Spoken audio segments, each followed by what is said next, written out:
All right, it's time to get this week's show started, and I am hoping that the two of you can offer some help to me this week. What's up?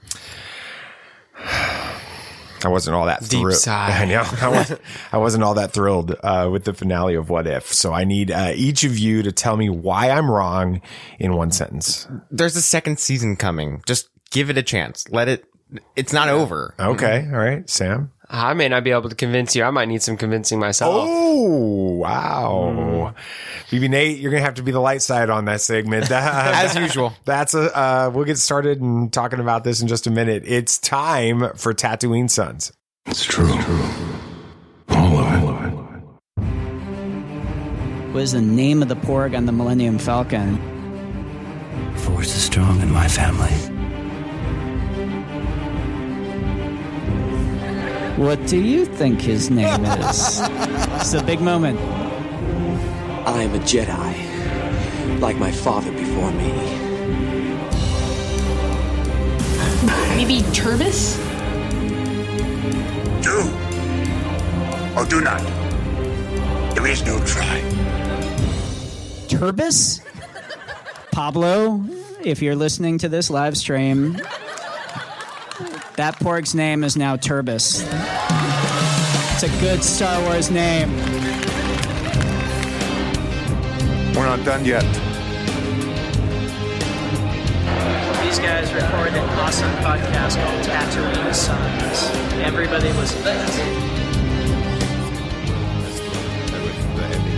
And you're leading the segment on this. I am. It'll be a fun discussion, but yeah, I'm not as... You weren't really thrilled with it? No. But BB Nate, you were. You I liked enjoyed it. You, I think that you guys just started to look at all the bad things about it. It's a TV show. Okay. There's more seasons coming. You can't judge a show off the first season. I'm not judging the whole show. I'm judging the finale of the first season. All right, welcome to Tatooine Sons, a pop culture podcast. It is the only fan podcast to name a canon Star Wars creature and be endorsed by Rian Johnson. And that's what you just heard on the trailer or teaser. What is that? The intro. Intro. Yeah. And we're going to be talking all about that this weekend at Alabama Comic Con in Birmingham. Panel room number 4, 12:15 p.m. Be there if you are at the area or the at the con. And we're going to be streaming all weekend long. I don't want to get ahead of myself, so I'll talk about that in a minute. But we believe that pop culture is the mythology of our generation, that there is a story. It is written on our souls, and that these myths speak to that story. And that is why we are talking about season 1 finale of What If, which we've already talked a little bit about, given some initial reactions to.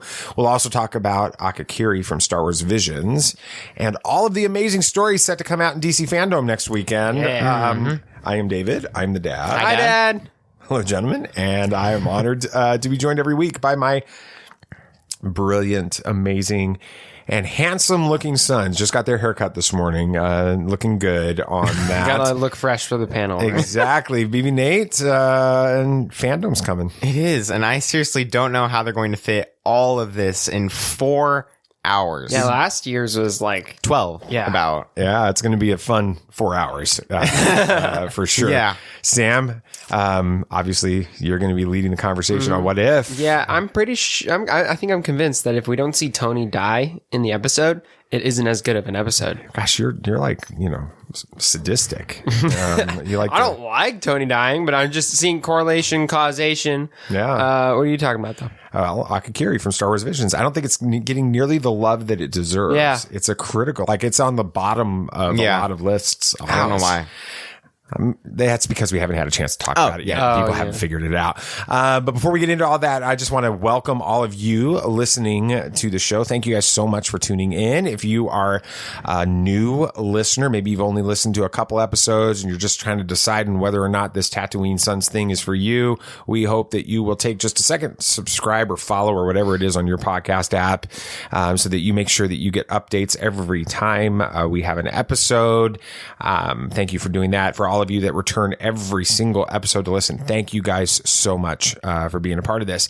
I want you to stick around to the end of the show. We've got a scheduling announcement coming that you are going to want to know about, because some things are going to shift in a few weeks, and I want you to be aware of that. And then there's also a chance for you guys to be a part of a whole series of live episodes of Tatooine Sons, and so we'll give the details on that at the end of the show. All right, Samuel the Hutt, let's do this thing. All right. Well, this week's episode of What If delivered what it promised. One huge battle with all of the characters we'd seen previously, and an Infinity Stone laden Ultron. You got that out. That was good. You can write this stuff. You just can't say it. Exactly. All right. We'll discuss why these characters were chosen, if we'll see the Guardians of the Multiverse again, and why the Watcher just keeps breaking his oath. Be on your guard. There are older and fouler things than orcs in the deep places of the world. All right, then, keep your secrets. Your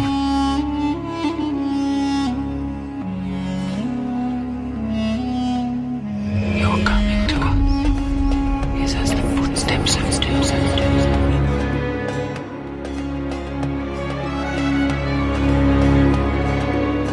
There are many magic rings in this world, Bilbo Baggins, and none of them should be used lightly.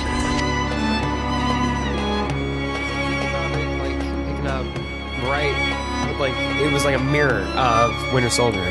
That was fun. Yeah, that was a lot of fun. I picked. I mean, the Batroc, that actor, he's going to try to figure out to get into all the Marvels, right? At this point, that was it was fun, absolutely. All right, so I think we kind of got some initial impressions at the beginning, but rating of this episode on a scale of 1 to 10 protection spells. I'll go first because I think that everybody's expecting this to be lower based on what they've heard so far, and that's not the intention. Mm-hmm. I'm going to put it at like a 6. All right, it wasn't bad. It wasn't a bad episode. I just, after the other episodes that we had in What If this season and the finales of WandaVision, Falcon and Winter Soldier, and Loki, maybe my expectations were too high. And that's a challenge. That's a bad thing when you're all in fandom like we are in these different fandoms. You can have unmet expectations. And so I'm willing to admit that may be part of the problem. This is the first MCU show we're going into confirmed with a second season. None of the other ones. No, that's not true. Yes, that's not true. It is true. We knew that we were getting a season 2 Loki season that day. No, but Nathan's saying that before we even started What If, we knew we were getting a season 2. Okay, maybe. Okay. So maybe that would just taint it because people know that the finale wasn't going to be a big thing because they had to have more. What's your rating? An 8. I really enjoyed it. It was a really great episode. I think that the big battle was awesome. Strange Supreme was awesome. Sure, you think Strange Supreme was awesome, but it was a lot of fun. I really enjoyed it. All right. I'm gonna go right in between and go with a 7. Okay. It wasn't the best episode by far, and I think you're right with what we had been getting. With previous shows, it's tough to top that, but it wasn't a bad episode by any means. So in this episode, we see the Watcher going around and recruiting all the main characters from the previous episodes of the show to become the Guardians of the Multiverse to stop Ultron. You know, he's like, you have been chosen. Just like, you have been chosen. You know, other than the reason that we saw most of them previously. Right. Why do you think that the Watcher believed these versions of the characters were the best for taking down Ultron? Well, they all had, backstories that were similar to the regular characters, but just a little bit more tragic in certain ways. With Captain Carter, she was battling Hydra for about 40 years. Oh, and also lost Steve, and instead of just being frozen in ice and losing Peggy. So, you also had, Doctor Strange, that one that's pretty obvious. Mm-hmm. He has a little bit of a worse backstory. You have Killmonger. Killmonger was just a more powerful version of an already evil character. Yeah. So I think just all of them had improved aspects of all the other characters. I don't know. And that's one of my problems with this finale is it felt like it didn't spoon feed you the answer. No, it felt like the Guardians of the Multiverse at 100% were when they were all sort of functioning together. You saw that meme? Yeah. And then the Guardians of the Multiverse at 90% is just bad Doctor Strange. Right.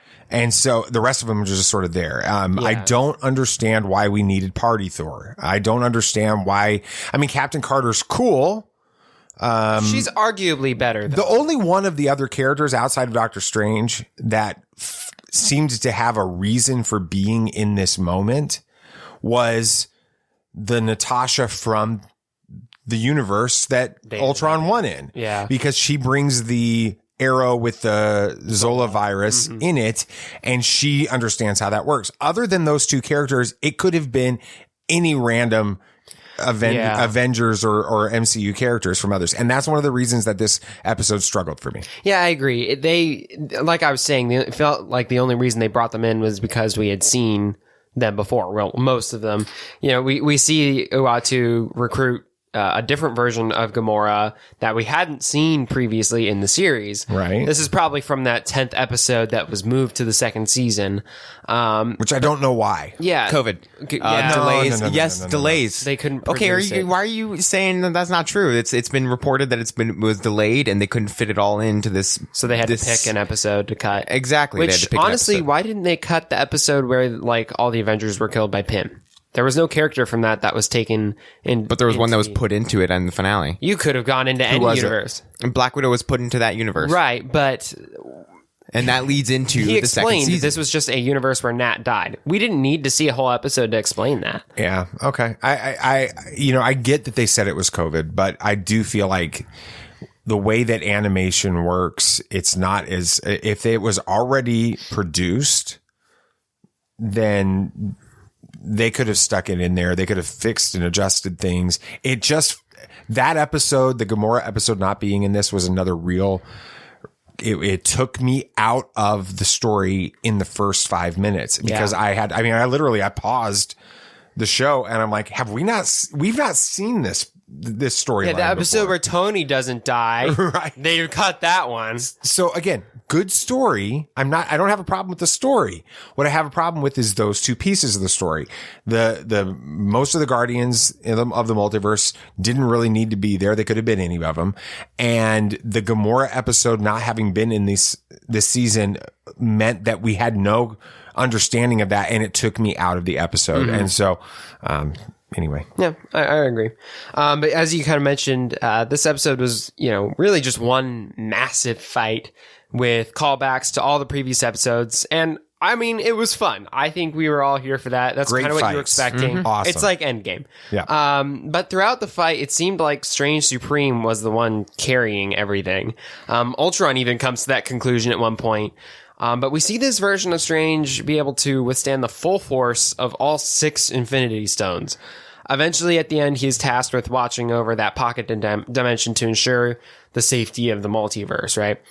Would you guys be open to seeing this character again? And if so, where? Of course I'd be open to seeing him again. It's No. Doctor Strange. It's a cool version of Doctor Strange at that. I'm not sure where you would see him. I just assume in the second season of What If. I don't think you bring him into live action unless it's like a small little cameo in Multiverse of Madness, maybe. Okay. But nothing huge. Don't make him main character, at least not yet, until more people are introduced to him in a different way.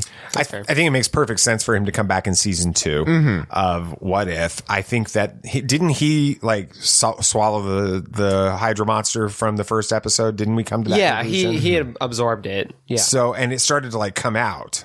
Yeah, well, I mean, all the he monsters used did. it at one point to fight. That's true. Ultron. I think that just kind of means that we have to see more of that. We know Captain Carter's around. We know that the Hydra monster is around. We know that, Strange is still out there. I think that now that the Watcher has broken his oath and these characters know that he exists and all of that, I think it's going to be fun to see how that interaction is going forward. And so I think Doctor Strange could be a big part of that because he was the first one to recognize him outside of Ultron. Yeah, that's true. Yeah, I agree. I don't think you can really put him in a show, a live action medium quite yet, unless it is, like you said, Nate, a little cameo. It's just, it wouldn't fit. But yeah, I would like to see him again in season 2. But a lot of theories are suggesting that we will see the Guardians of the Multiverse again somewhere. Some are even suggesting that we may see them team up with the Avengers in Avengers 5 to combat Kang. Do you guys like that idea? At this point, I don't. I don't think it makes sense to pull them out of this storyline and bring them into live action. I think one of the big reasons why that probably can't happen is because of Chadwick Boseman. Yeah. And I don't think that we can see them in the same way, even in What If season 2, because of Chadwick. This was the last thing that he did. Yeah. So it's over now. So, that the, T'Challa Star-Lord character can't function anymore, in the storyline, at least not with the same, voice actor, and it just won't be the same without Chadwick Boseman. They'll probably write him off. The only way that they could write him off is if they transition it to Peter Quill, Star-Lord, because we saw in the end that T'Challa was training Peter Quill to be Star-Lord. So, and maybe they added that in at the end in order to set something like that up. It's possible. But would you be open to seeing a team up in Avengers 5 between a group like this and the main timeline Avengers? Not well known enough. Not everybody's going to be watching this TV series. Not everybody that's going to be watching Loki is going to even watch this TV series. It's not as popular. So unless you find a way to introduce them small, like in Multiverse of Madness, I don't think there's a way you just put them in Avengers. Okay. Yeah. At the end of this episode, the Watcher sends everyone back to the exact moment that they were taken away, as he cannot further interfere, even denying Captain Carter's request to be with Steve. But then he takes pity on Natasha from the destroyed Natasha. He took pity on Natasha, and then he destroyed the universe. All right, no. He takes pity on Natasha from the destroyed universe that Ultron came from, and decides to put her, like y'all mentioned, into a timeline where Natasha had died, presumably the timeline where Pym goes crazy. It is. Yeah. Yeah. But why do you think that the Watcher decided to do this for Nat? Well, we've always been seeing him try to take pity on every character. With Doctor Strange, he said that he would have interfered if he could, but he didn't want to break his oath at that point until it was absolutely necessary with Ultron. So you're telling me that he had more pity for a chick who just kind of was from who lost everything, timeline, to a guy who literally destroyed all of reality. So okay, you're asking me if a person who tried to save all of civilization and lost everything shouldn't be taken pity on more than the guy who destroyed all of civilization by himself. That's a good point. I think that AC Bradley wanted to send the Black Widow character off in a better way than she got in the movies. Ouch. Yeah, probably. She's still around in that universe. That's a good point. So, it is what it is. Maybe this was part of the settling of the lawsuit between Scarlett. They had to give her character a good. They're like, quick, write a thing. We'll figure out how to put it in the finale.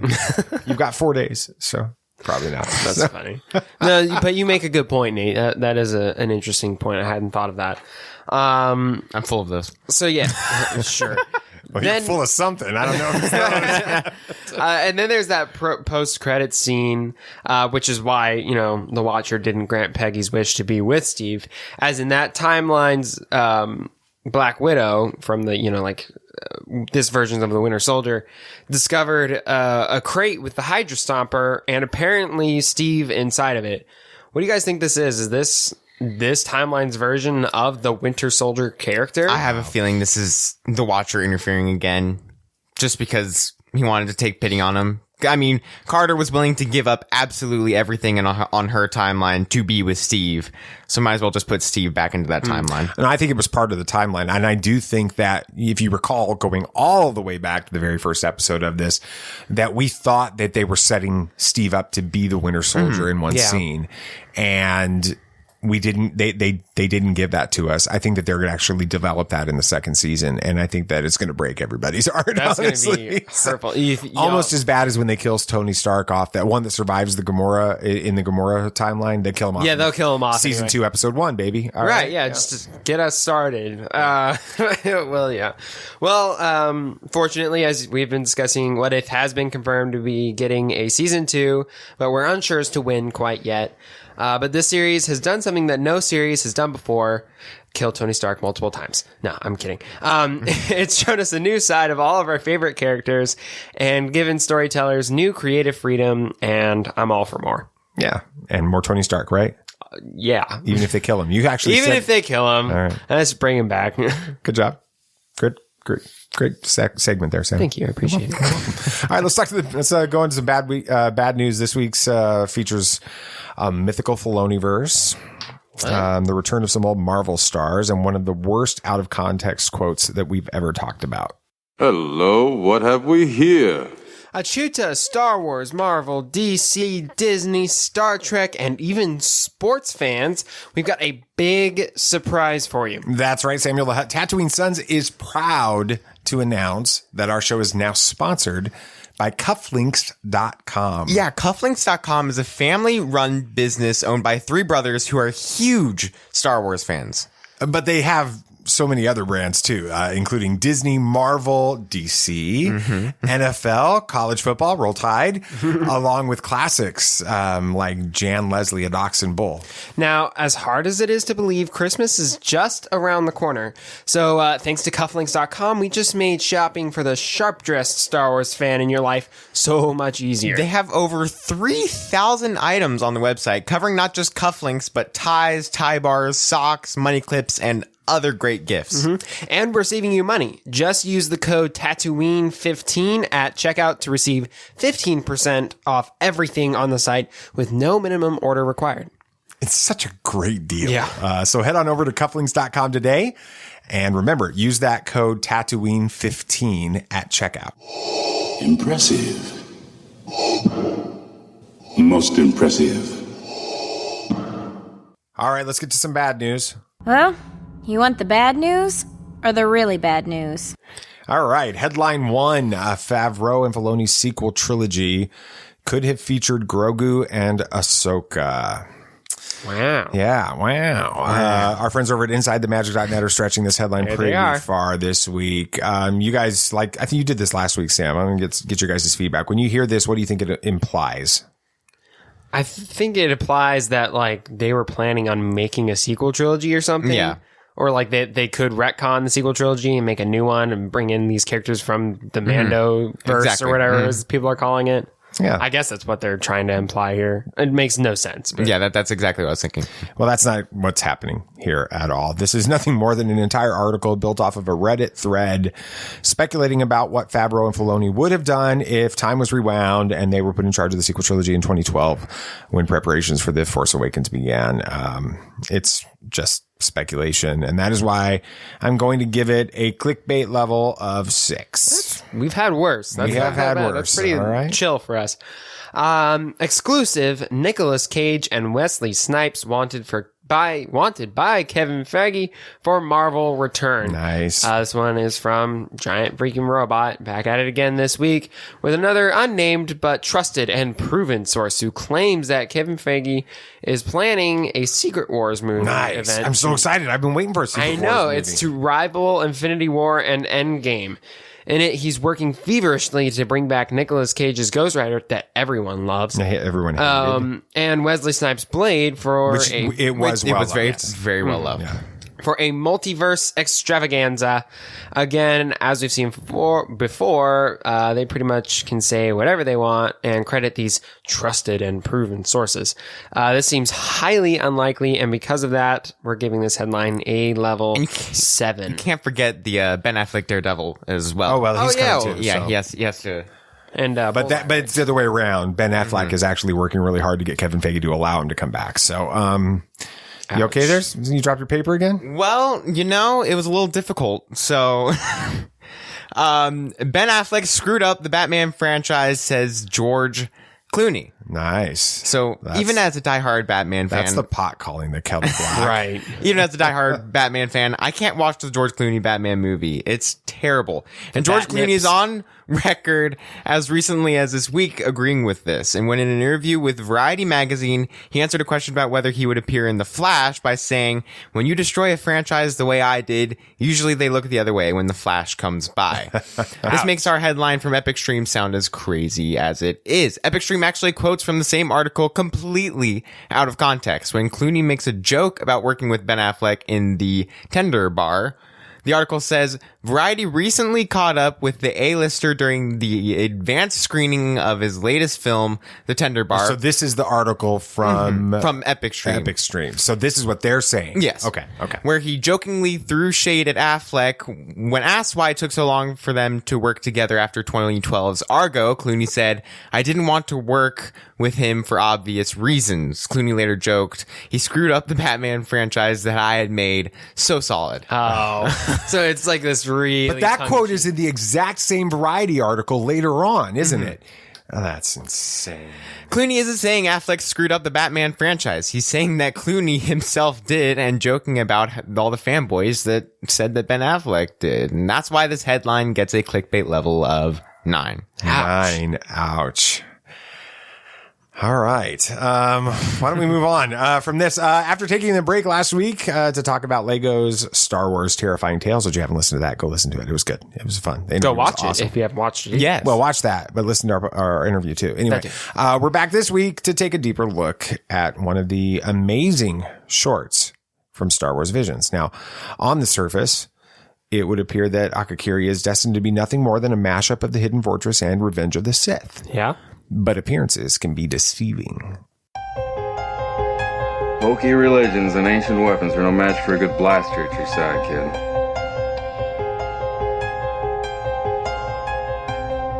Rebellions are built on hope. Force is with me, and I am with the Force.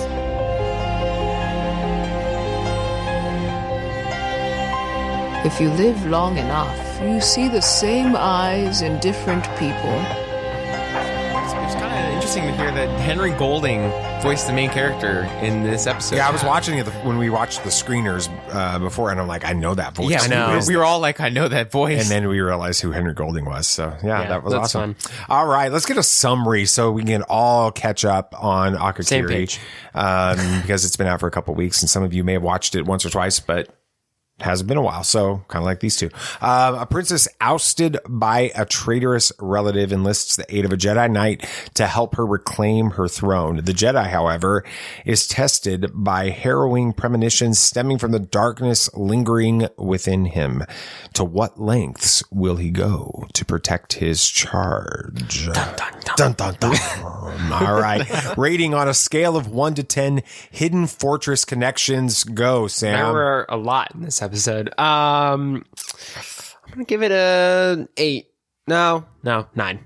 Really? Wow. All right. Yeah, it's good. You are totally in the minority on this when it comes to fans. I liked it. This is at the bottom of most lists. Jedi, but most lists have this towards the bottom. In the bottom 3 is what I've so seen. crazy. That's interesting. Sam, BB Nate. I'm gonna give it a 7. Only complaint, I wish it was a little bit longer. Yeah. It agree. Felt really fast. Okay. But not a bad thing. You know what? Faster and more intense is a Star Wars thing, so we'll take that. True. I'm going to give it, I'll split the difference there. You said 7, right? I did. Okay, I was going to go with 8. So, great story, lots of fun, great callbacks to classic Star Wars, classic Japanese films. Excuse me. And really good. Just wish that we could see more of what's going to happen after this.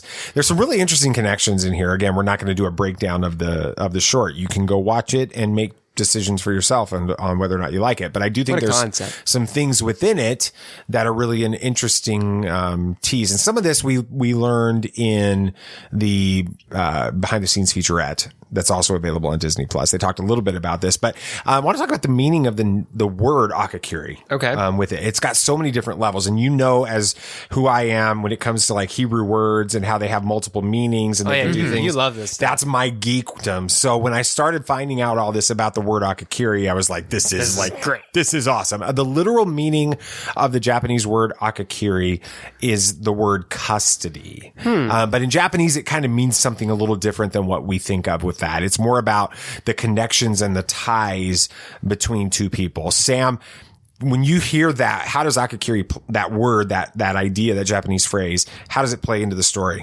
Yeah, it's the connection between the Jedi Knight and the princess, really. Yeah, Tsubaki and Misa. Mm-hmm. Yeah. He comes back to help her because they've had previous connections. You know, there's that flashback towards the end of the episode. Probably from years and years ago. 5 years earlier, I think is what it says. When he was just like a Padawan or something, and they had really grown close then, and it ties them back together in this story. Yeah. Yeah, and there are a lot of other ties that deal with this. I mean, you can even talk about the tie between Tsubaki and his old master, his old Jedi master. He's always going to be tied to him. But you can also talk about how he's bound to his new master in Masago. and the whole thing is about destiny and fate, and he doesn't believe in that, but eventually it leads to the point where he fulfills his fate and his destiny and is bound to this master. Yeah. So.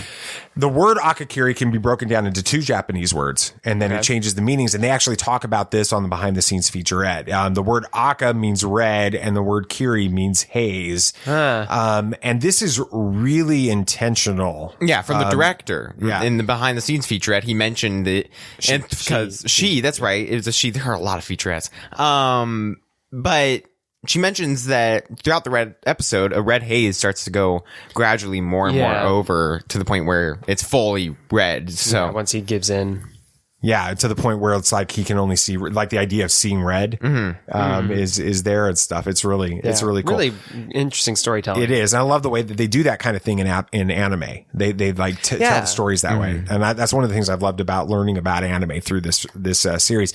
But there's a lot of parallels in this too, that when we talk about it being a mashup between Hidden Fortress and Revenge of the Sith, there are so many Hidden Fortress parallels in this. Like just in the Hidden Fortress, this short is about a warrior helping a princess against a rival warlord and escaping. Misa, the main character in this short, is actually named after Misa Uehara, who's the actress who plays Princess Yuki. Wow. Okay, you couldn't be any more blatant with that. But then you have Senshu and Kamahachi, and they are based on Tahai and Matasichi. I'm going to say that wrong, but that's okay. Who were in the Hidden Fortress, and they were the inspirations for C-3PO and R2-D2 in the original Star Wars story. But as much as Senshu and Kamahachi are meant to remind us of those peasants in the Hidden Fortress, they're not the bumbling fools they first appear to be, are they? No, because even I'm forgetting the Jedi's name. Tsubaki. He's like, do we really need these guys? And she's like, they're the only ones who know all the routes around here. You know, if you want to get to the temple, you got to trust these guys. They're not just peasants. Right. Senshu knows the route, and Kamahachi has the connections. Yep. Exactly. They may look like bumbling idiots, but they're not. Just like R2 and 3PO. Which I think that's the first time that we should take a hint in this story, BB Nate, to while there are things that appear one way, they're designed to look that way, but they're not as simple as that. Yes. With that. And then you've got lots of parallels, obviously, to Star Wars, of course. I mean, I should be. It's a Star Wars short. It's a Star Wars, But obviously Tsubaki is a Jedi, but he falls in love with an exiled royal, but can never truly be with her. I mean, you have Anakin, Padme, Obi-Wan, Satine. I mean, I'm sure the list goes on, and even in Legends and stuff, this happens all the time. It's like a big time Star Wars story. Do something original. Right? But it was still good. It was very good. Yeah. It works for Star Wars. Yeah. And then just like, you were mentioning Anakin and Padme and Obi-Wan and Satine. Tsubaki and Misa's their love ends in tragedy at the hand of a Sith Lord. Like in one of the examples, Maul kills Satine in front of Obi-Wan. Yeah. And of course, Anakin's betrayal leads to Sadme losing the will to live. But, it's that same parallel there. A Sith killed the love of the one person. It could be due to the person becoming a Sith, or another one. In this case, it's very similar to Anakin and Padme's love story. Right. And then even deeper than that, you've got, like Anakin in Revenge of the Sith, Tsubaki is haunted by visions of his lover dying, though he doesn't at the time know that figure is Misa. Yeah, in the which story. Was such a clever reveal. It really was. Story. It was amazing. But in the same way as Anakin in Revenge of the Sith, he's convinced that he can prevent this tragedy, only to discover that he made the tragedy happen himself. And he's being manipulated into falling to the dark side by a Sith Lord, who's then promising to save his lover's life. Yep. In both Anakin and Tsubaki's stories, it's their obsession with preventing their visions from happening that results in their actual fulfillment. With that, could this have been avoided, BB Nate? Of course. I mean, it's going back to my personal thoughts on Yoda in the prequel trilogy. He's misguided. He always has been. I will always think that Yoda is not the wisest in the prequel trilogy. He always is like, you can't trust these visions, but doesn't want to help Anakin with the visions that he has. If Yoda just listened, I feel like it could have been prevented with Anakin. In this, I'm not sure how Tsubaki couldn't have had that happen, since he had nobody to be with. No Jedi Master. No. Well, he does have a Jedi Master that tells him not to go. Yes, tells him not to go to. Just like Yoda in Dagobah with Luke in a lot of ways. Mm-hmm. Yeah, so it's just, I feel like it always could be prevented, but Jedi Masters have always been misguided, especially in the prequel trilogy. This is a question that I think philosophers have been pondering for thousands of years now. Is there a predestiny, and can you choose your own path? I think it could have been avoided, but maybe for the sake of the story, more good will come out of it happening this way in the end. Because right now it seems like, sure, there's a lot of crap that happened, but in the end, more good may come out of it. Think about Star Wars. Think about what happened. Padme died because of Anakin's fault, but at the end, it resulted in more net good than had it not happened in the first place. Yeah, I mean, Tsubaki believes that whatever he keeps seeing in these visions, he can prevent from happening. He's warned, though, by his master, which we were talking just a second ago, that these are things are going to come to pass. And then once it happens, the master's not going to be there to save him, which reminds me so much, like I mentioned, about Yoda. Luke and Yoda on Dagobah. Yeah. But then when he does ultimately fall, Masago taunts him over his belief that he could fight his destiny. And then she sets up those events to happen, that she's been the one that sets up all those events to happen, leading to his fall. So then, is destiny real, or do we make our own choices? Again, that goes back to the same age-old question: is it real or not? It's what you want. It comes down to the Bible. It comes down to what tells you believe. Yeah, God's got a plan. He gives us free choice, and we are able to do with our lives what we want. But that doesn't necessarily mean that it's the right thing. And what God's plan is what's ultimately going to happen. Now, in this case, maybe the Force's plan was for her to die, and there was nothing that could stop that. Like an absolute point. But yeah, I often think that we, again, coming from a Christian's perspective, I think that we put too much, and this is going to come across really weird for a lot of people that might be Christians that are listening to this, and this is going to come off like I don't know what I'm talking about, but I'll explain. We put too much weight on the idea of God's sovereignty. And so let me explain what I mean by that. Yeah, that starts to sound like heresy. A sovereign is the king. He's the ruler.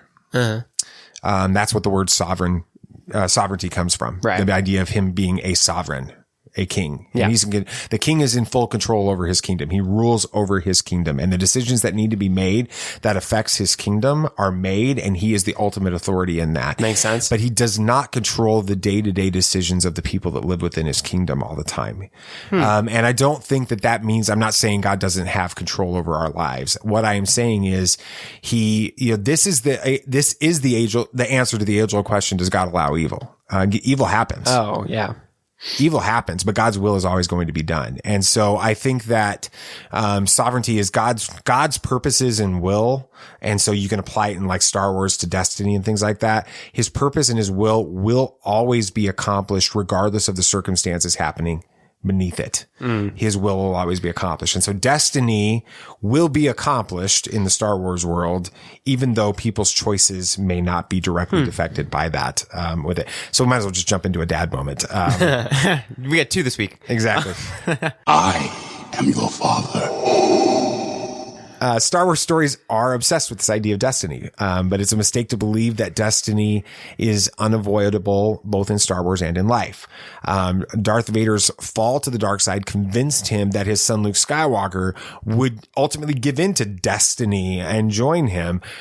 And then Luke's visions on Dagobah seemed to have already confirmed that. Even Yoda and Obi-Wan warned him not to go to Cloud City, just like Tsubaki's master in Akakiri warned him.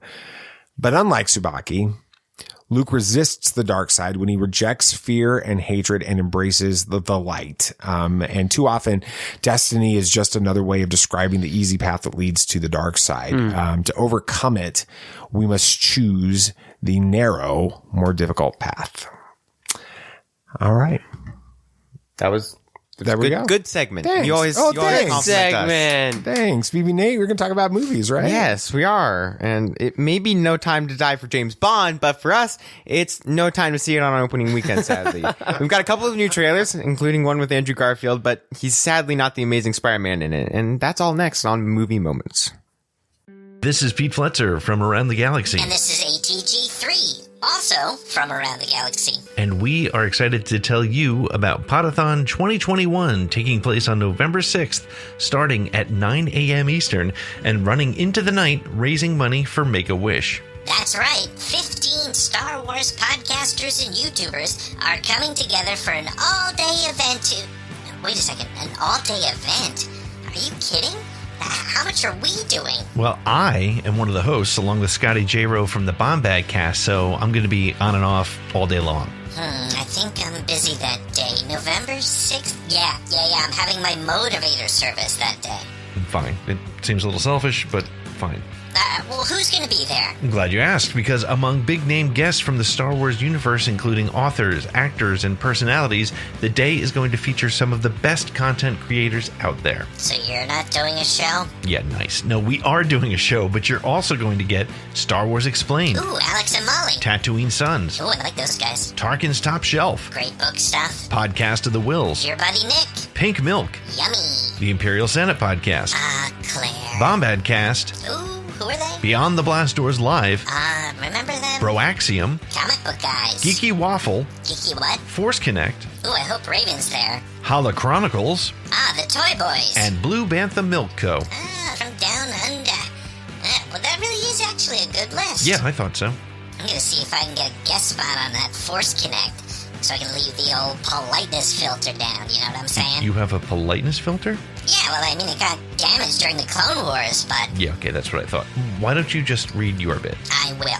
Join us throughout the day for great Star Wars content for a great cause. Mm-hmm. Yeah, Make-A-Wish actually really is a great cause. It really is. You should definitely do it. And Yeah. I'm not even being sarcastic. It's hard for me, but I'm just being myself. No. And I think... Just- well, anyway. Plus, for every donation, you'll be entered to win great prizes. That's right. Wait, can I win prizes? I don't know, AT. I feel like that might not look right. Yep. Definitely getting the motivator checked out that day. Yeah, okay. Well, please join us and the hosts of the amazing podcast you're listening to right now for Podathon 2021. Visit atgcast.com/Podathon for more information, links to donate now, and to the live stream starting at 9 a.m. Eastern Time on November 6th. Hey, do you think Alex and Molly will have me on? No, I don't think they will. Well, I'm gonna ask them. Go ahead. I'm gonna call them right now. Go for it. No, I'm gonna. I know I'm on you. my way. I know you are. I'm picking up the phone. Okay. I'm texting them. Well, we have one new release this week. Woo! Just one. Yeah, it's going to be hard to compete with. That is very true. Good point. And they won't have any other theaters available for running time because this is a very long movie. We have No Time to Die. The summary is Bond has left active service and is enjoying a tranquil life in Jamaica. His peace is short-lived Jamaica when be his hungry. old friend Felix Leader, Jeffrey Wright, from the CIA, The Watcher. Batman. Gordon, He's not Batman. In the audio series, and he Batman. He is? Yeah. No. I've listened to the whole thing. It's really good. He's making his way up in the world again. From the CIA turns up asking for help. The mission to rescue a kidnapped scientist turns out to be far more treacherous than expected, leading Bond onto the trail of a mysterious villain armed with dangerous new technology. What? There's a mysterious villain with a new technology in a Bond film? Yeah. Bent on destroying the world? Whoa. No. No way. We, of course, have Daniel Craig and our Diarma. I think that's how you say it. Diarmas. Whatever it is. Yeah. Rami Malek. Malik. Yeah. Alrighty. Alright. Next one's going to be fun. It's directed by Kari Joji Fukunaga. That's right. That's right. Yeah, good job. The studio is United Artists, and it's rated PG-13 for sequences of violence and action, some disturbing images, brief song language, and some just suggestive material. It's kind of a long So list. it's a Bond movie. It's a Bond movie. Yeah. Okay. It has 84% on critics right now. Which is strong for a Bond movie. And 90% of audience as of really good right now. Yeah. We're going to go see this. We just At some point. don't know when. Well, hopefully soon. We're busy all weekend, like driving to a con and then presenting at the con. What's the panel room 4 at 12:15 p.m. on Saturday at Alabama Comic-Con. And then we're going to be live streaming, but we're going to talk about that a little bit later. Don't want to. You can stick around to the end to find out what we're talking about. Well, let's go to movie news. We had a couple new trailers this week. We had the final Dune trailer. Now, before I kind of get into just some basic things from the trailer, because, you know, I don't know much about Dune and I can't break it down myself. So, thoughts on the trailer? I mean, it was already looking good and I was already excited for the movie, but when I saw they picked a really good review quote for it, when I saw the review that said it's like the new the next Star Wars and Lord of the Rings is here. Yeah, that I was like, okay, I'm sold. Like, that's all I can ask for. The story is so much more interesting in that last trailer than it had been. Oh yeah. I am so excited about this movie. I cannot wait. I am hoping it becomes a new Lord of the Rings and a new Star Wars franchise. You know, let's just go there. Come on. And for watching the trailer like 4 times, this is kind of the big things I picked up from it. This seems to be more of a political sci-fi thriller and war movie more than anything. I mean, I don't really get the vibes of Star Wars with one certain mission trying to blow up a Death Star. I don't get the vibe of Lord of the Rings with big spanning of 3 movies trying to destroy a ring. I get a vibe of these people trying to go and bring peace to a world. So it's not like Star Wars. It's not like Lord of the Rings, but it has the feel of Star Wars. Okay. And that's what we could ask for. We don't want a retelling. Exactly. And the CGI in this movie is light years better than the 80s movie. I saw some comparisons on the shield things. Okay, I kind of liked the shield things. I did not. I had no idea. The Time Door was based off of in the TVA. I had absolutely no idea what I was watching when I was watching those scenes. Like, they were like giant blocks around these people and they were taking up the whole screen. You couldn't see anything. Oh, okay. Weird. It was really bad. Of course we had the Collider review, which is really high praise from Collider and makes me very excited for the movie. I did get very Lord of the Rings but in space vibes from this trailer. I like that. Big wars, big army, big fights. At the end of the trailer, we see the iconic writing on the sandworm. That was cool. Image. That was very cool. Yeah. And just this trailer was amazing. And just October 22nd cannot come soon enough. That's not that far. We got tickets already for that weekend. We did. Yeah. This next one, Tick, Tick, Boom, a Netflix movie. I'm not sure if it's going to theaters. It is. It is. Yes, it is. The synopsis, the film follows John Andrew Garfield, a young theater composer who's waiting tables at a New York City diner in the 1990 while writing what he hopes will be the next great American musical. Days before he's due to showcase his work in a make-or-break performance, John is feeling the pressure from everywhere. From his girlfriend Susan, who dreams of an artistic life beyond New York City, from his friend Michael, who has moved on from his dream to a life of financial security amidst an artistic community being ravaged by the AIDS epidemic. With the clock ticking, John is at a crossroads and faces the question everyone must reckon with: what are we meant to do with the time that we have? So that's the idea. That's where Tick, Tick, Boom comes from. The musical, you know, that he wrote, that he's talking about is Rent. It's this is a biographical film. Oh, interesting. I didn't know that. Yes. Which is interesting because, you know, Tick, Tick, Boom is about time and that. And the whole, like, opening is like how many seconds in a year or something like that. 5,000. Whatever it is. You know, 10. I don't remember. I can't remember. The song. Yeah, the song. I'm sitting here and, like, if I wasn't trying to think of the numbers right now, they would go through my head with it. But anyway, from the opening to Rent. So anyway. It's releasing November 19th in this year in theaters and on Netflix. It's rated PG-13 for some strong language, some suggestive material, and drug references. Is it ironic though that an actor who played Spider-Man is playing an actor? He's won a Tony. Who's writing a musical called Rent in New York City.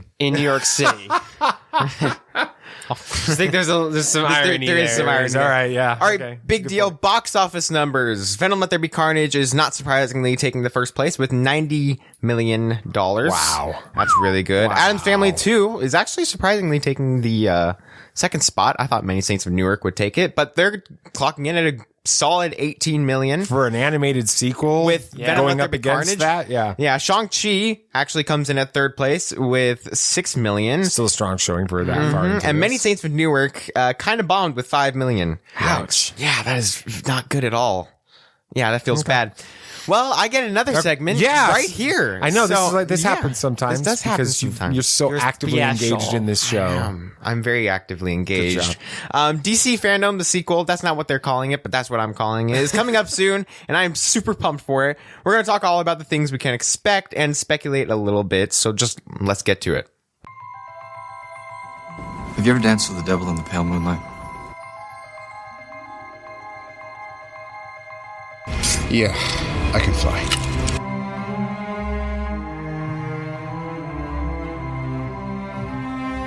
I'm here to fight for truth and justice in the American way. The people in this room, which one is A, wearing a spangly outfit, and B, not of use? There's only one God, man. And I'm pretty sure he doesn't dress like that. Batman has no limits. Yes, that is a weird connection to Andrew Garfield. It is. And Rent. New York City, Rent, I figured all it that out. It's stuff. 525,600 minutes. How do you measure a year? And so that's what I was trying to remember. So, I could sing it. You want me to sing No, it? no, we don't have to do that. We also don't have the time. Like, I'm not sure how Fandome is going to have the time with everything. But before I get into all the things we can expect, what are y'all most interested in seeing? What are y'all looking forward to? Batman stuff. I need Batman? all the Batman stuff. Really? Yeah, I'm really hyped for that movie. I mean, I'm excited for that movie, but you talk about the Batman so much that I've kind of feel like I already know everything. I don't know much at all. The last time I got knows news much. was when it was 25% of the movie was filmed. So, Okay. Well, I mean, that's going to be exciting. I'm really truly looking forward to The Flash and Shazam. Oh, yeah, I forgot. I mean, Those are Shazam's exciting. my jam. It is the best DC Shazam's movie. your jam, really? Shazam's my jam. Yeah. So I'm excited about that. So anything to do with that, and then Black. I mean, there's a lot. That there needs to is a happen. lot. Yeah. So let's break this down by type of content, starting with the highly anticipated movie news part of Fandome. Now, Warner Brothers Studios, we can expect a new trailer for the Batman, new content for DC League of Super Pets, which... Alrighty. A first look at Black Adam, a sneak peek at the Flash movie, not TV show, and behind the scenes looks at both Aquaman the Lost Kingdom and Shazam Fury of the Gods. Now, I think I kind of already got this answer, but what are you guys looking forward to the most out of these? Batman. Yeah. All day, every day. And we need more of that because all we've had is that one little trailer and it was cool, but it gave us nothing. Dad? Shazam? It's without a doubt Shazam. That's such a fun movie. Black Adam is a Shazam character, right? Yes. Like a Shazam. Kind of like the main bad guy. Okay. Shazam. Interesting. He can also be an anti-hero in some kind of cases as well. Let's move on to Warner Brothers Television. We will get looks at the new seasons of Batwoman. Aren't you excited about that, BB Nate? Oh, yeah. Okay. They're still renewing that show. Yeah. Anyway, all right. Anyway. The Flash TV show, Superman and Lois season 2, and Sweet Tooth. Sweet Tooth. Hey. Yes, we'll also be getting a farewell tribute to Supergirl, which great. A celebration of DC Legends of Tomorrow's 100th episode. Good for them. Wow. A first look at the upcoming Naomi TV show. What which is that? It's just a character in DC. Not sure why CW is doing it. It's a big risk to take that. So who is the character? She's just very small. I think she's just a tech genius. Like, she's not even that well known of a DC character. But hey, do what you want to do, DC. And last but not least, a sneak peek at the upcoming episode of Stargirl. Okay. I don't know what that is. Another CW show. Do any of these interest you, or if so, which ones? Sweet Tooth. Absolutely. All day. That was good. I'm ready for more of that. Here's why. I mean, I'm not caught up on Superman and Lois, and I'm not caught up on The Flash. So sneak peeks of those scare me instead of make me happy. You don't want to get spoiled? Right. Sweet Tooth was such a surprise. Yeah. That I'm so excited to be seeing more about that and for this to come out. Yeah. Oh, I'm so excited. I'm also excited about Superman and Lois. I'm really enjoying that show. We just got to finish it before next week. Which we don't have we time. have a lot of time. Good luck. Next is Warner Brothers Games. Not much is going to be happening. Gotham Knights will be revealing new aspects and points from the upcoming game. And Suicide Squad Kill the Justice League will also be revealing new things. Now, Dad, I know you don't play very many games, but if you were to pick up either of these, which one would you play? Well, it's going to be Gotham Knights. Because everything I've seen about Gotham Knights, including the emoticon that's tied to the hashtag now, is Court of Owl's mask. Oh, so there's a main villain. Really? Yeah. So, having actually read the Court of Owls series of comics, which were great. I don't play games, but if I did, I would probably play that one.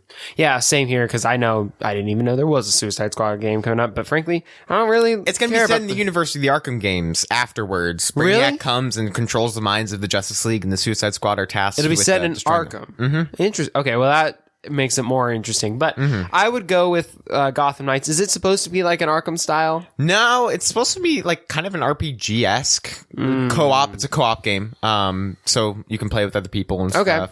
We're not sure Probably Gotham Knights, just because of the Court of Owls. We haven't gotten much of that in other mediums other than I think one animated movie, which was good. It was good, and comics. So. Speaking of comics, not much on this side. We'll be getting a ton of news on new Wonder Woman series because it's her 80th anniversary. Congratulations. Yeah. A couple Batman series, including a new event series. What's that mean? There's the event series is basically a series that spans over a bunch of different comic lines that all tie within each other. I think it's the culmination of it. So it's like a crossover thing. Okay. A new Black Manta single series, which is going to be interesting, and the revival of Milestone and more. What's Milestone? Milestone was a very popular 80s series, side company of DC that created Static Shock, Hardware, and Icon. I vaguely heard of Static Shock, but that's all I got. They're very popular. They were very popular in the civil rights movements back in the 70s and 80s, and they were popular in doing that. So they're bringing them back for the civil rights movements now. So interesting. Yeah, they decided to bring those back. I did not know that. Not much here, so I don't have any questions for y'all because y'all don't read comics. Let's move on to what are you most excited about coming out in the comics thing? I'm not sure. There's not much. I'm ready for that. I'm excited for that one word more. Okay. Just want to know what other stuff they're going to be putting in there. All right. HBO Max, a lot may be happening here. We know about a couple things, but they're being pretty hush-hush about this. First off, we're going to get a first look at the highly anticipated Peacemaker series. A look at the 4-episode miniseries DMZ based on the 2005 comic.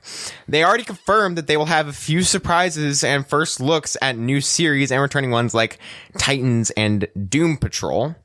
And that's really all we know. They're really being pretty hush-hush about this. But before HBO Max is one of the big things that this fandom is always, or is focused on, it seems to me. So not having more information out there means maybe some surprises? Yeah, we're looking at some surprises. Maybe a first look at the Gotham PD show. Maybe that's part of the Batman stuff that they were talking about first. Is that surprises. Jeffrey Wright too? Mm-hmm. Yeah. Wow. That's set in the year before. He's everywhere. He is. All of a sudden, he's just all over the place. Bond, Batman, The Watcher, Gordon now too. Gordon. He's everywhere. Jeez. Yes. So I'm actually going to dive into what DMZ is going to be about because this sounds really interesting. Now, DMZ is going to be about the story of a near future America that is embroiled in a bitter civil war, leaving Manhattan a demilitarized zone, DMZ. All right. That's destroyed and isolated from the rest of the world. The 4-part series chronicles the harrowing journey of fearless and fierce medic Alma Ortega, played by Rosario Dawson. Yes, who sets out to find She's also in that Batman audio story. Who sets out to find the son she lost in the evacuation of New York City at the onset of the conflict. Throwing gasoline on the flames of that conflict is Paco Delgado, played by Benjamin Bratt. Not sure what he does. The popular and deadly leader of one of the most powerful gangs in the DMZ. Benjamin Bratt used to be married to Julia Roberts. Really? Okay, cool. Delgado wants to rule this new world and will stop at nothing to secure that outcome. Over the course of the series, Alma will contend with the gangs, militias, demagogues, and warlords. Demagogues. What is that? And warlords that control this lawless no man's land. In doing so, she becomes an unlikely source of what everyone here has lost: hope. Does it sound interesting to y'all? And would y'all watch it? Yeah, it sounds interesting. I like the idea. Good old post-apocalyptic storyline never hurts. But I think it's interesting that it's like this one person who might come into this area and spark some sort of change through hope. I like that idea. Plus, it's Rosario Dawson. She's good, so that's already pretty a good hook. Yes, I like the fact that it's just a limited series. It's 4 episodes, and so you can probably 4 longer episodes. Yeah, but you can. It's kind of like Sherlock. Yes. Or something like that. But then you can watch these episodes and get the whole story, but it's longer than a movie. It's fun. We're going to Warner Brothers Animation, which this is going to be an interesting topic. We'll be getting a first look at the limited animated series, Aquaman King of Atlantis, which is it's kind of kiddie. We just got the first title of the first episode and look at the poster today, which was pretty cool. A first look at the third season of Harley Quinn, an early look at Batman Caped Crusader. That's the one that's patterned after the original Batman animated series. It's similar to it. Yes, right? It's being helmed by Bruce Timm, creator of the original Batman animated series, Matt Reeves, creator of the Batman, and J.J. Abrams. So who are they getting? And then Kevin Conroy voicing him. Should be his Batman. Heck yeah. We're hoping so. And lastly, a first look at the highly anticipated fourth season of Young Justice, titled Young Justice Phantoms. Now, do any of these sound interesting to y'all? Young Justice is still going? Well, it stopped a long time ago, but they revived it for a third season. I remember that year, coming out a long time ago. I'm going to say Batman. Anything about Batman. Definitely Batman.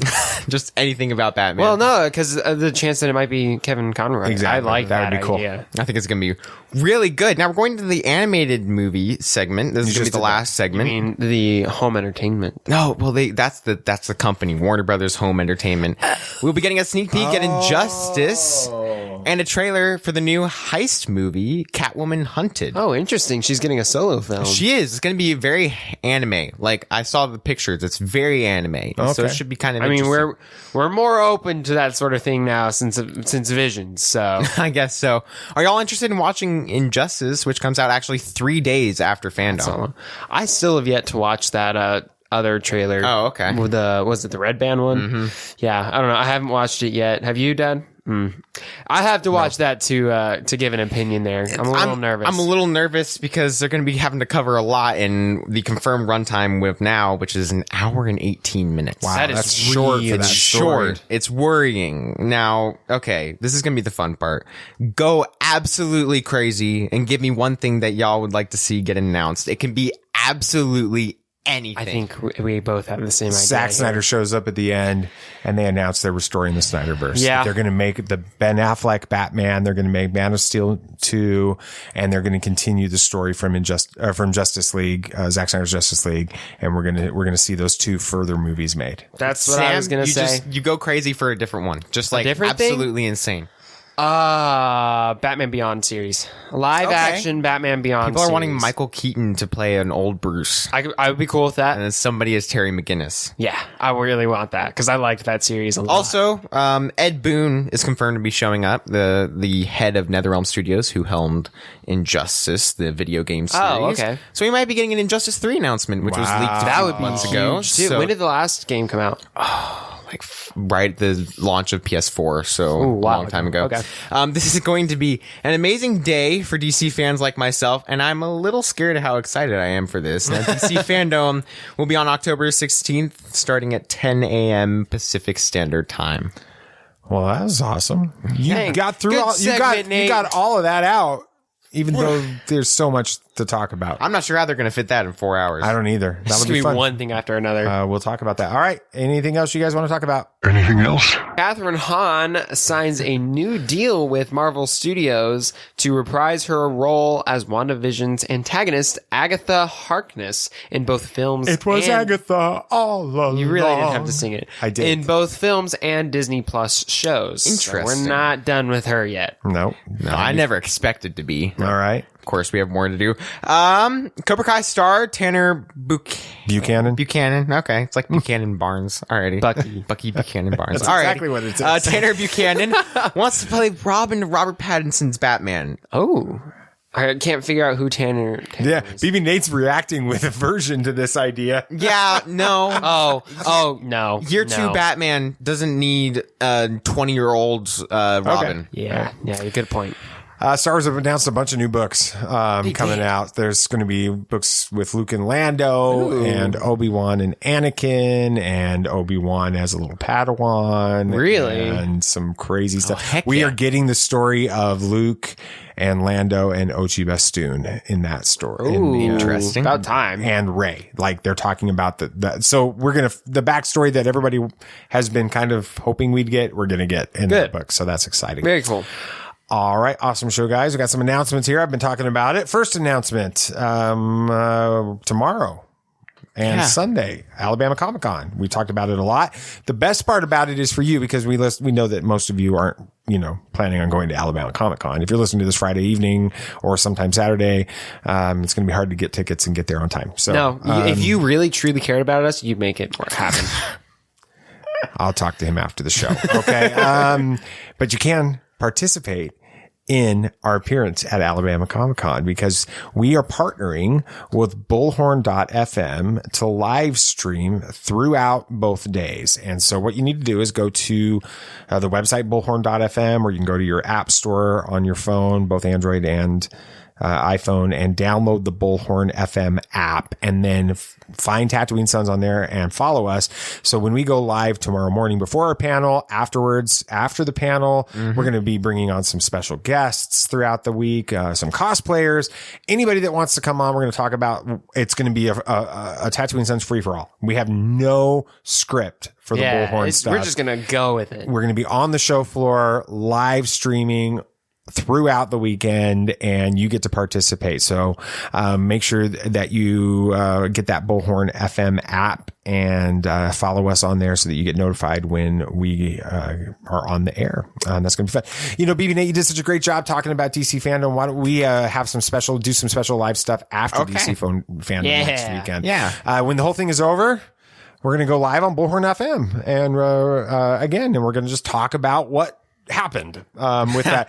And BB I can't even speak. BB Nate's going to lead the conversation. So we're going to have a good time on that. No pressure. And then you heard a little bit earlier about Podathon 2021. So make sure that you check that out and be ready for that November 6th. The big announcement that I teased about scheduling changes. Starting in November, our episodes will start releasing on Tuesday mornings instead of Friday afternoons. We just want to make sure that it gets out a little bit earlier in the week, because we know a lot of you don't get a chance to listen till Monday or Tuesday anyway, because of the weekend stuff. So we want our content to be fresh when you listen to it. And so we'll start releasing on Tuesdays in November. So I think it's November 2nd is when the first one. Very cool. Okay. So that'll be a lot of fun. Awesome. Well, thank you guys so much for listening to Tatooine Sons, a pop culture podcast. Yes, if you had a good time listening, it'd be awesome if you could share this with your friends. Please. Yeah. Please. Yeah, thank you. And of course, the show's only a small part of the Tatooine Sons world. So like us on Facebook, join our Facebook discussion group, follow us on Twitter. We've got an Instagram, I think. We do. We have Insta. It's going to be busy this weekend, so follow us on Insta. And keep up to date on everything we got going on at TatooineSons.com. That's right. And don't forget to follow the show on your favorite podcast app so that you don't miss our next episode. And then review us on whatever app you listen to. But if it makes it easier for you, we'd love for you to review us on podchaser.com/TatooineSons. And when you do that, we are going to make a donation in your honor to one child to help a child living in extreme poverty. So thank you for doing that. All right. Anything else you guys like to say? May the Force be with you. May the Force be with you. May the Force be with you, always. This party's over. I like that Wookiee. Don't get technical with me. Join, please. Yep, yep.